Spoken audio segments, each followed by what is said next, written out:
मनोज जरांगे पाटील यांना घातपात करण्याचा प्रयत्न झाला होता। साल्हेर किल्ल्यावर एका ड्रायव्हरने घातपाताचा प्रयत्न केला असा दावा जरांगे पाटील यांनी केलाय।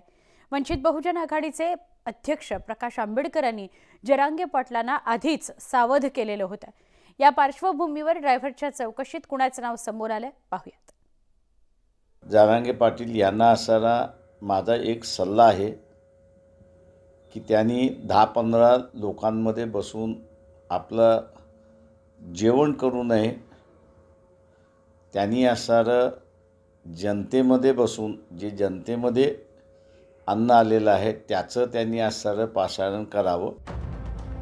प्रकाश आंबेडकरांनी मनोज जरांगे पाटलांना 18 दिवसांपूर्वीच सावध केलं होतं। प्रकाश आंबेडकरांनी घात होण्याची शक्यता व्यक्त केली होती आणि घडलंही तसंच।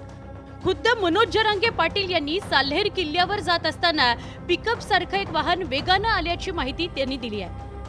धडक झाली असती तर मोठी दुर्घटना घडली असती। पोलिसांनी त्या ड्रायव्हरला पकडलं होतं। त्यावेळी ड्रायव्हरनं हे कृत्य करायला सांगणाऱ्याचं नावही सांगितलं होतं। सगळेच वाजले, त्याला धरलं पोलिसांनी ताबडतोब त्या पोराला। त्याला धरलं तर त्याने कोणाचं तरी नाव सांगितलं की मला पिकअप घालायचं सांगितलं।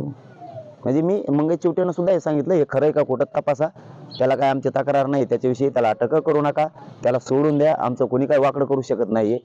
परंतु त्याची खरं काय ते चौकशी करा। त्यांनी कोणाचं नाव सांगितलंय, मला मुद्दाम त्या गाड्याच्या अंगावर घालायला लावलं असं कोणी सांगितलं, असं त्यो म्हणलाय जुन अशी शक्यता बघा तुम्ही, तेच चौकशी घेऊन। किल्ल्यावर जाताना कोणतंही वाहन दिसलं नाही, त्यामुळे ते वाहन आधीच तिथं ठेवलं असावं असा संशय मनोज जरांगे पाटलांनी व्यक्त केलाय। साल्हेर किल्ल्यावर सुद्धा काय आम्हाला माहित होतं ना, आमच्या गाडीवर कोणाचा टेम्पो आला, आम्ही सांगितलं का संरक्षण लाव का, काय घातपाताचा प्रकार होता, ते असलं तर सारखं भंगार चाळ्या नाही करत आम्ही। मनोज जरांगे पाटील यांनी घातपाताचा संशय व्यक्त केल्यानं खळबळ उडाली आहे। परिणामी घातपात करण्याचा कट कुणी रचला हा प्रश्न निर्माण झालाय।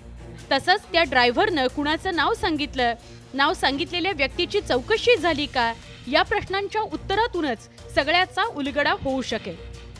Bureau report, news 18 Lokmat.